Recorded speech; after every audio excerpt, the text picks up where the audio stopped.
when you look at the UN, what has happened to the UN Secretary General, the reaction that came from the Israelis, how did you find it? I think what the rest of the world is seeing, what the discourse in the United States is like on this, right? So I think so many people around the world are shocked at the way Guterres has been attacked for simply saying something that should be entirely uncontroversial, that October 7th wasn't the start of history. I think his exact words were that this didn't happen in a vacuum. So I think so many people outside of the United States, outside of parts of Europe, are just amazed that this is the level of dialogue, that there's this type of oppressive censorship on anyone who is not in line with the narrative. And you see that in the United States Congress. We went for, people know we went for more than 3 weeks without a Speaker of the House, without a leader of the lower house of the U.S. Congress, right? And the first thing they do, the first thing he does, the new Speaker does, is put forward a resolution supporting Israel, and as well as the U.S. Senate unanimously condemns the free speech of college students. So with everything going on in the world, what does the United States Senate feel it's needed to do right now? It's needed to condemn college students who are speaking out in support of Palestine. I mean, that is the level of discourse here in the U.S. We're seeing that crack, though. I think what we're seeing is that particularly younger generations of Americans don't have tolerance for this, don't have tolerance for this idea that there's not context. They don't understand how you can look at this and feel it's a black and white situation, or it's A versus B, and that if you condemn the atrocities on October 7th, then you have to be supportive of the Israeli atrocities in return, and vice versa. While I think older generations of Americans have a more Manichaean view, good versus evil, A versus B, you have to choose one, which is a reflection of our terribly dysfunctional, corrupt, and harmful political system we have in the U.S. with a two-party system. I think this is all a reflection of it. Everything has to be binary. It has to be us versus them. There has to be an other. There can't be shades of gray. There can't be nuances. It can't be complex, right? So you're seeing that in the sense where Secretary General of the UN puts forward a statement basically alluding to the fact that this didn't happen, or saying this didn't happen in a vacuum, and he's attacked viciously, smeared. And that's what many of us here in the U.S. are going through as we try and argue. I have never seen anything like this, Nima, in my life, in the sense that those of us who are calling for a ceasefire, who are saying stop the killing of innocent people. And we are clear in our calls for a ceasefire. We're not calling just for Israel to stop their operations, but calling for Hamas and Palestinian Islamic Jihad and the Aqsa Martyr Brigades and all the others to stop their attacks as well, to stop their rockets and stop trying to send their commandos across the border. And the idea that if somehow you're calling for the end of the killing of innocents, particularly children, that somehow you're morally wrong, and that the morally correct thing in this environment, in the American political media environment, is for the continued killing of innocents. That's somehow right now what is the morally correct thing, is the continued killing of innocents.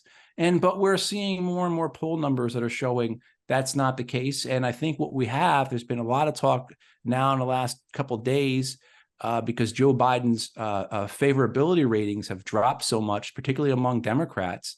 And it's tied to his handling of this. It's not because these people are saying he's not standing strong enough with Israel. They're saying you're taking part in ethnic cleansing. You're enabling ethnic cleansing. I'm not going to support you any longer. I think what you may see then, any type of pressure, because there's been speculation as to whether or not Israel has been receiving pressure from the United States to enter into a ceasefire, enter a truce or humanitarian pause or whatever the correct semantic term is.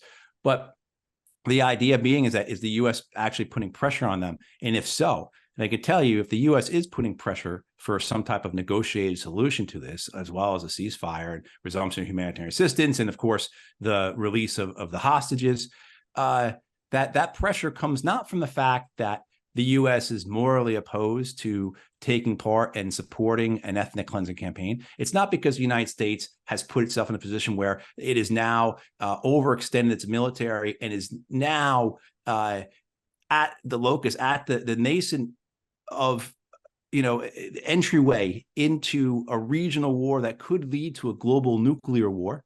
It's not because of that.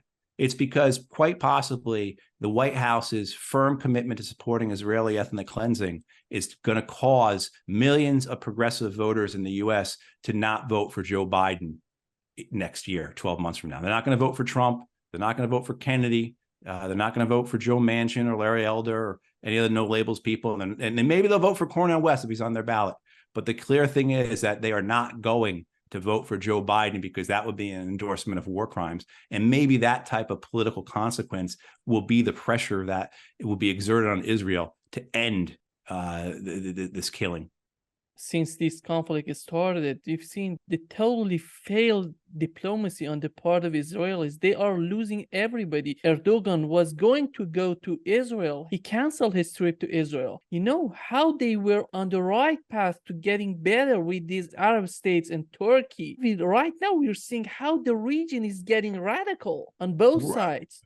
Right. It's quite amazing how and I didn't view them as diplomatic achievements. I think you didn't as well. But the Abraham Accords, the years of process under the Trump administration and now the Biden administration to normalize relations between Israel and the Arab nations, which of course may be one of the reasons why Hamas launches this attack to cause problems with that. They were basically being ignored. They were cut out, and they're going to say, you can't ignore us. If you try and ignore us, this is what the consequence is. But the idea that, one, you've seen such a powerful Arab response. And it's not, I think we've talked about this before. It's not because Sisi and MBS, Erdogan, even King Abdullah are not, certainly not Bashar Assad are not. It's not because they generally care for the Palestinian people. They're upset by the horror that they're witnessing, but it's because of the pressure from their people who generally do care for the Palestinian people, who see this as an extension of a conflict, rightfully, that of course predates October 7th. And so that pressure, on these dictators is real. And so some of the comments, the strength of the comments, particularly from Erdogan, it should be very concerning, very, very, it should give people pause. The United States Senate should not be talking about the fact that 7 20-year-olds at Harvard or at Dartmouth, walked around with some signs saying "Free Palestine." They should be concerned about the fact that Erdogan is saying things that make you want to think like, holy cow, he may actually put his troops on the march through Lebanon into northern Israel. I think that's highly unlikely, but, could that happen? And then as you develop that out, right, where you've had Pakistan, I believe, is on record as saying they will give Turkey a nuclear weapon. Pakistan has made it clear that Israel's monopoly of nuclear weapons in the Middle East is something that they could upend. And so where this could all go, and then the crackpots who are salivating over this, and these hardliners are in every nation. So certainly you have the Israelis who view this as the opportunity to once and for all not just end the problem of Gaza, but would allow them to then further exploit and take Judea and Samaria, annex the West Bank as well as East Jerusalem, but then also to finally once and for all have it out with Iran. And there are Iranian hardliners who feel this way. And certainly Americans, we've got way too many of those people here who have been for decades looking for this opportunity. Remember, the American war in Iraq, among many reasons, but chief among those reasons, was this idea of remaking the Middle East. And when I was there, got to the Coalition Provisional Authority in April of 2004, May of 2004, before it became the U.S. Embassy, you still had these people talking about, well, and this is after the first Battle of Fallujah, Battle of Najaf. Things are obviously not going well these people would say things like, well, it's just a matter of time till we straighten it out, and then we have to decide whether we go right or we go left, meaning we go to Iran or do we go to Syria, because they saw this as a larger plan. You look at the Syrian civil war, you had an op-ed, I believe it was in 2015, by Michael Vickers, who was the head of special operations and low intensity conflict for the Obama administration. So very senior person for the administration, one of the maybe 3 or 4 in terms of the conduct of the Syrian civil war from the American side. And in an op-ed in the Washington Post in 2015, he says how the Syrian civil war is the best opportunity we have to hurt Iran. It's not about Assad, not about the Syrian people, it's about Iran. So you have plenty in the U.S. who see this opportunity to now get this war we have long wanted. And of course, there are hardliners everywhere. Certainly the calculations that say the Egyptians might be making, or Saudis might be making, of where they would end up as a result of such a cataclysm as a regional war. But we have to remember as well, the Russians are there. The Russians are in Syria. The Russians have made clear, everyone knows this, that when they put a red line down, they are going to defend it. They mean it. And so what occurs with the Russians in Syria if this war does spread? And I woke up this morning and the reports were the Qataris were pushing forward, working hard on getting some type of ceasefire in exchange for a hostage release between Israel and Palestine, but took the dogs out for a walk, just came back in to talk with you. And in that time, Israeli spokesperson, military spokesperson on the television saying, we are going to expand our operations in Gaza tonight. Is this the ground offensive that's going to occur? I mean, so, the idea of this being managed or anyone having a way to control this is a really difficult thing to see, particularly when Israel has had such massive political, media, logistics, military, and diplomatic support from the U.S. It seems that they are playing in the hand of Hamas. Right. We can't always assume that the people we're observing and talking about are rational actors. And we have to remember that this government in Tel Aviv is a extreme right-wing government. Many of the cabinet ministers believe that the highest priority is the fulfillment of a greater Israel, is the fulfillment of a Zionist plan to have all of it, right? To have one ethno-nationalist state that extends from the Mediterranean Sea to the Dead Sea, that extends from Lebanon down to Egypt, down to the Sinai, with simply as Israel. And so what can you see in the sense of what are their desires to go forward, the opportunity this has allowed for them to do an ethnic cleansing campaign in Gaza, to push everyone into Egypt and then build a giant wall and problem solved.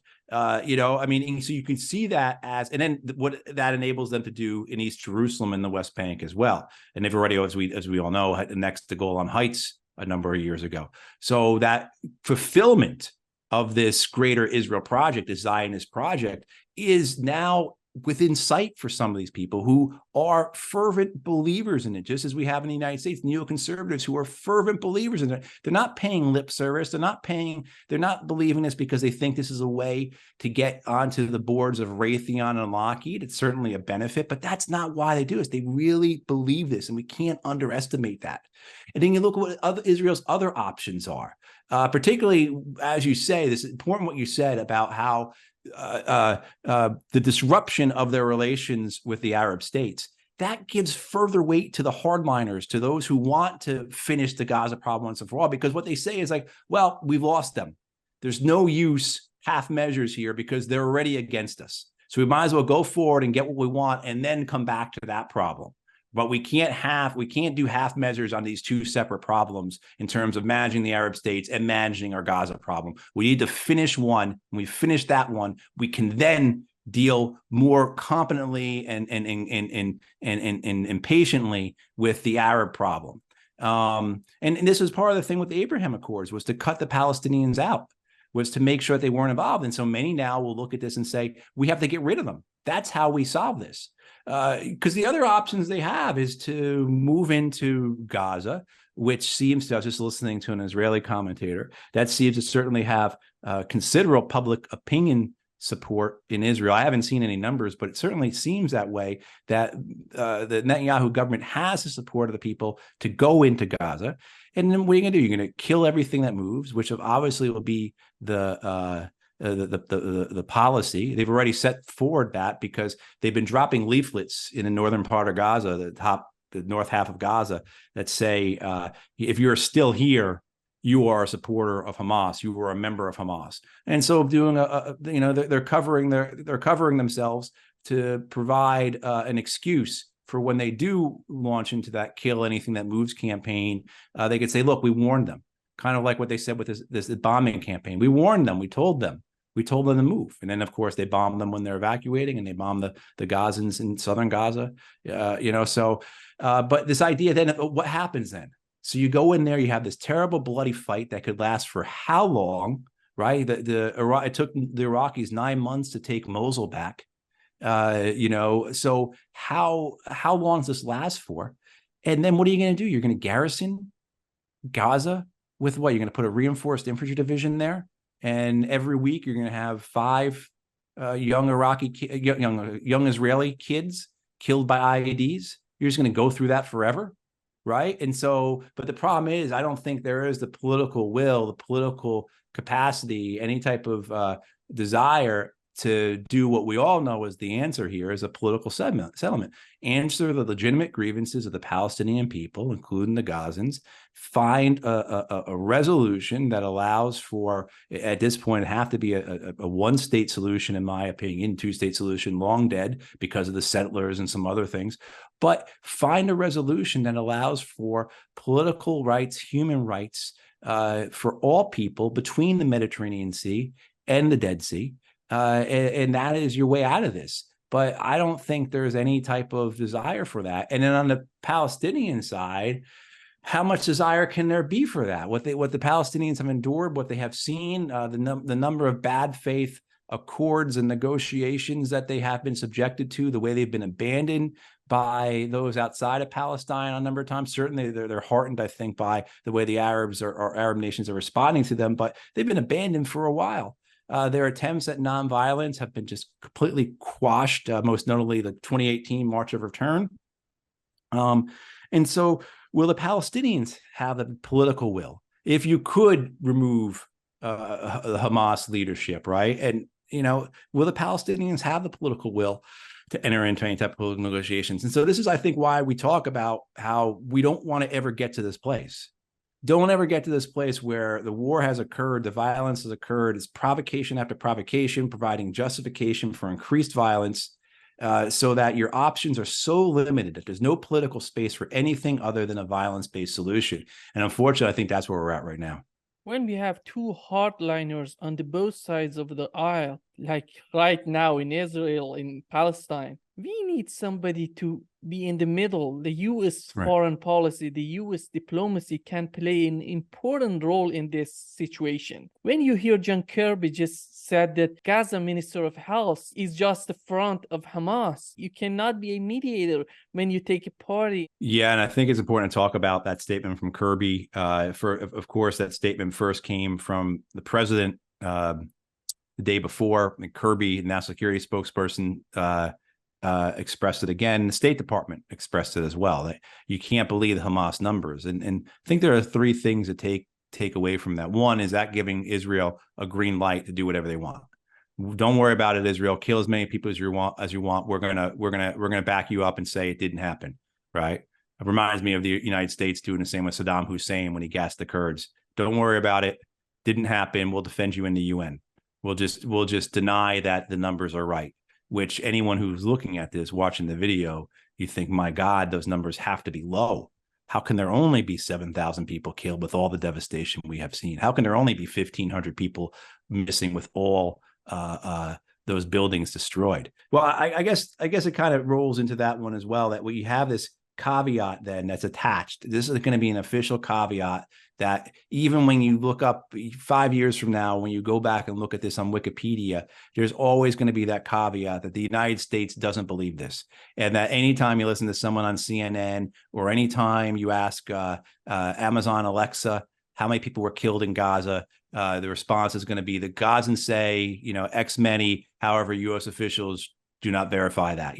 Put some doubt in it. And the thing about it, of course, is that there's never been any doubt about the Gaza Ministry of Health numbers. We know this, whether it's the United Nations, the Israelis themselves, the U.S. State Department, Human Rights Watch. All these different governments and organizations have been using their numbers for years, for decades, and never once have they said, oh, this is a problem. Their numbers are made up. So I think that rolls into this third point about all this then, is what type of decision-making is going on? If you have a White House that says, in the State Department and the National Security Council that says, we're going to ignore that.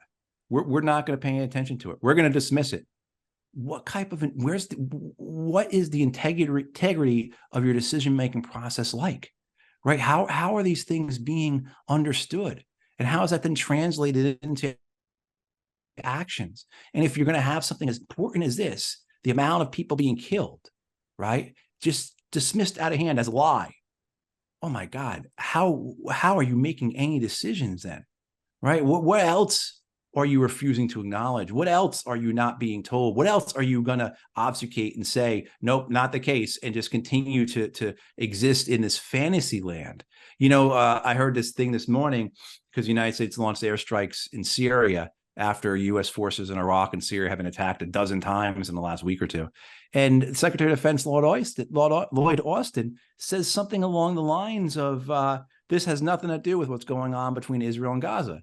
Like, if no one believes you, you've got no credibility when you say something like that. What do your subordinates think when they hear that? But then also, too, do you actually believe that? Like, are you so daft? Are you so far gone? Are you so engaged in a hostage of your own narrative that what you're saying is what you believe? I don't think that's the case. But the fact that they're willing to put such things out there, that the attacks on U.S. forces and retaliatory U.S. airstrikes in Syria and Iraq have nothing to do with going on in Gaza and Israel? Really? You want me to believe that? And then you want me to trust you and find you credible? Come on. So I think you're seeing all these problems, and it kind of gets back to your first question, the amazement by the world at how the UN Secretary General was treated after saying something as basic, as simple as, this didn't happen in a vacuum. That's the case for everything in our lives, everything in our world. Nothing happens in a vacuum. When you lose Russia, China, India, Brazil, Lula just 2 days ago said, this what we're seeing right now in Gaza is not war, is genocide. US and Israel on one side and the other, all the rest of countries on the other side. Right. This is unbelievable. And we've seen that for decades. I remember, Matt, when Biden came after Trump, I thought that, how are we going to get some sort of sanity? Right. Right, exactly. It's some type of rational decision making, something logical, something also to maybe grounded a bit in morality. That, look, the consequences of engaging in ethnic cleansing of Gaza are both moral and there are very practical political consequences. The biggest, of course, a regional war that leads into a global nuclear war. So obviously that's the worst case, and there's certainly other things as well come a consequence. But those types of that type of risk assessment seems to be completely gone.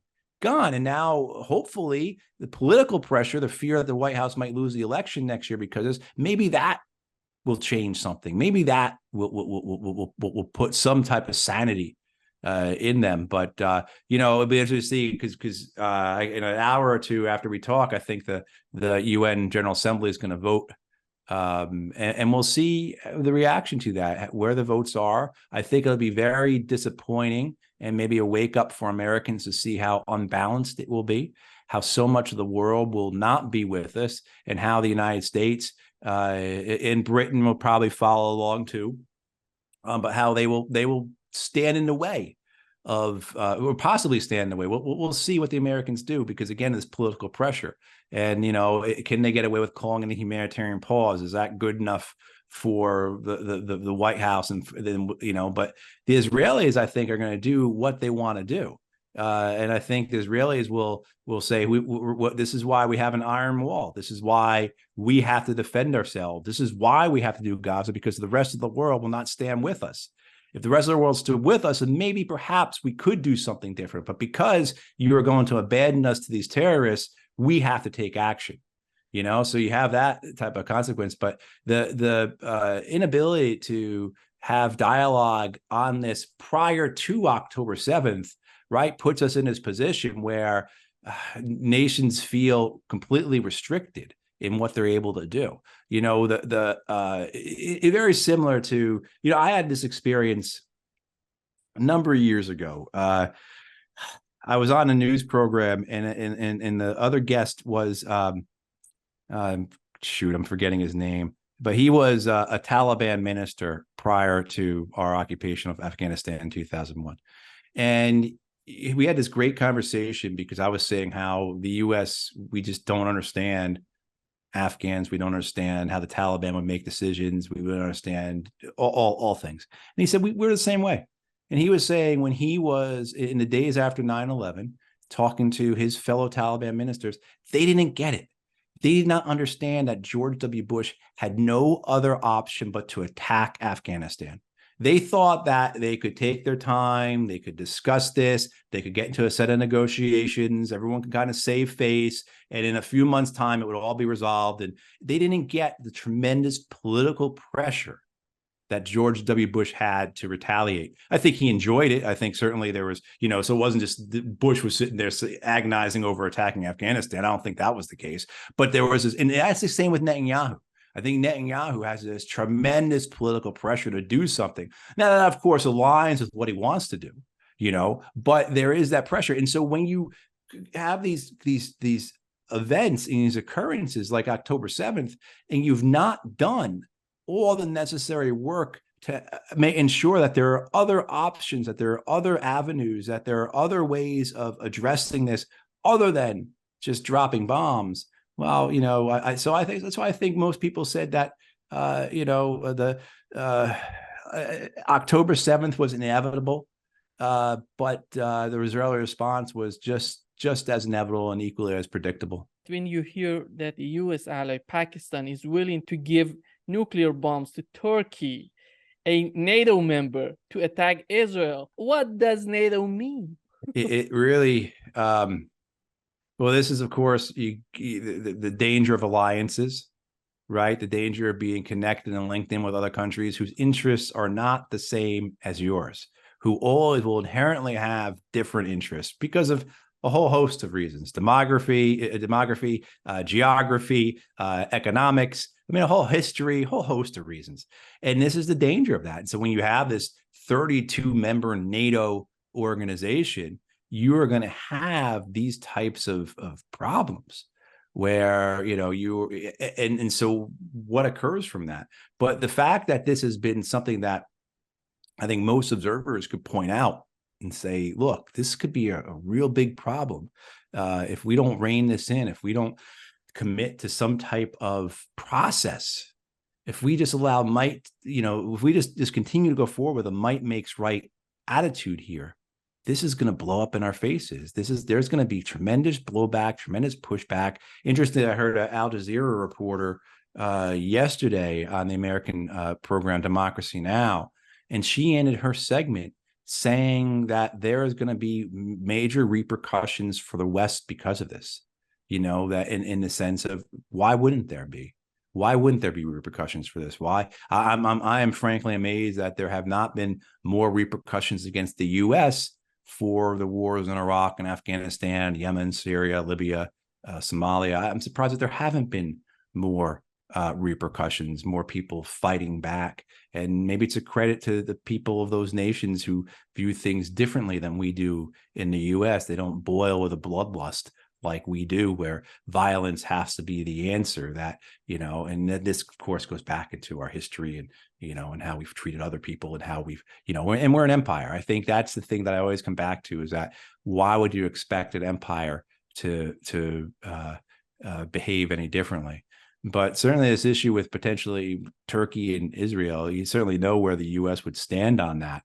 But Turkey is nothing that can be dismissed. Turkey is not anything that you can just shrug off. And this idea of a nuclear arms race that comes out of this in the Middle East, everyone looking at Iran and then Saudi Arabia possibly as being the sources of that. Of course, the Israelis have had nuclear weapons for 40 some odd years, right? They've got, I don't know, between 300 and 600 nuclear weapons, possibly. I mean, like the idea that Turkey, though, is now where this attention, I think, really shows that a lot of people weren't looking in the right spots. A lot of people were ignoring major problems, and structural problems like these alliances. What does this mean? And of course, just going along with Israeli policy, what are the consequences going to be? John David Petraeus, he said this a number of years ago, got in a lot of trouble for it. But he said, I think when he was in charge of Central Command, that U.S. basically saying, the U.S. is a obsequious, policy, obliging policy towards Israel, just going along with Israel and showing them so much favor, was the biggest concern he had in the Middle East. I'm paraphrasing, but he got a tremendous amount of trouble for saying that. But it's true. There are going to be consequences to this. The change we are seeing right now, considering Russia, China, India, that is going to be a great superpower in years to come. These are big changes that we haven't seen before, we haven't experienced before. We have right now China, Russia, India, BRICS. How do you see these changes? How they're going to affect the U.S. internal situation? Well, this has been a long time coming for the U.S. It certainly is the defining feature, I think, of the post-Cold War era. America as the unipolar hegemon, America as empire, and it's slow deconstruction, it's slow development. When you look at these other nations you just rattled off, why are they major players on the world stage? Why are they so involved in a way they weren't involved 10, 20, 30 years ago? Why do they have the ability to have doors open for them and get meetings and have people come visit them and can do diplomacy? And why is the United States continually shut out? Well, I think their power comes because they invested in themselves. They built themselves up internally. And what you've seen with the U.S. is an internal weakening, a slow collapse along every metric. American life expectancy is falling. We have whether it's education, whether it's energy infrastructure, whether it's transportation infrastructure. Whatever type of infrastructure you want to talk about, it has seriously been ignored for decades. The economy is a hollow economy, and there's very little concern for the people of the United States. The politics devolved into a politics of identity, of red versus blue. You're for gay rights, you're against gay rights. You're for abortion, you're against abortion. That's the defining features of our politics. The big questions of the role of government, investing in our people. We've got 150 million people in the U.S. living paycheck to paycheck. What are we going to do about it? All that is ignored. All that is just brushed aside. So you've had this greed. So I said before about might makes right, and this is something Cornel West says. The U.S. is at the intersection of might makes right and greed is good. So when you have that, when you have an empire that just looks to consume without building itself, that, again, not just maintain the empire, but expand it at the expense of others. And then you look at these other nations that have invested in themselves, particularly say China and India, what they have done growing their economies. The strength of BRICS comes from those countries that have developed themselves, but then also to the idea of cooperation, of coordination, of working together, something that I think no one would say is a hallmark of the American empire. Right. So you have this. And I think what you look at is some indicators. You see that American weapons exports are the most are the second biggest export for the United States. We export more weapons than we do agriculture products. So you see this hollowing out of the American economy, and even the one industry, the only thing bigger than weapons exports by far is fossil fuels. But that's all based on subsidizing these corporations to ensure their profits at the expense of climate change, at the expense of ignoring and quashing really energy, any type of energy development, any type of innovation. So we're bearing all this. And then what you brought up just before, and that was Ambassador Jim Jeffries, the envoy who said, Trump said to pull the troops out, and we didn't do it, and I'm very proud of that. That is a crisis. That should have been a massive constitutional crisis in the United States that the commander-in-chief made a decision, issued an order, and it was not followed. It was deliberately brushed off by his subordinates. That should have been a massive constitutional crisis. I don't care what you think about Donald Trump. I've hated that guy for much longer than most people because I grew up outside New York City. I've known him my entire life. Like, this is not a Trump thing. This is a thing of that you don't even have a functioning state. So when you start having this refusal to follow your own laws, well, that's corruption. And of course, people I think probably are thinking right now about how the United States bangs on about a rules-based order, which is meaningless. If you ask Jake Sullivan or Tony Blinken, where is this rules-based order? What website can I go to? They can't, because it doesn't exist. It's not real. If you talk about international law, okay, Google Fourth Geneva Convention, Google the United Nations Charter, right? I mean, Google International Criminal Court, go to the Hague's website, you see it all there. So when you have that type of refusal to follow your own laws, and then of course the hypocritical nature of stomping around the world, destroying others, and then claiming that you are the moral superior, that you are the vanguard of a rules-based order, that you are that you are that paradigm. Well, the hypocrisy is just massive. And so why would these nations that have so invested in themselves, done so well for themselves, look to partner with the United States? First of all, the United States is not offering an open hand. So you see these burgeoning relationships, these organizations like BRICS. How many nations are looking at membership at BRICS? Like something like 24 are interested in membership. You're not seeing that in terms of attitudes towards the U.S. And so this is a reality of the United States' own making. And, the empire has eaten itself, basically.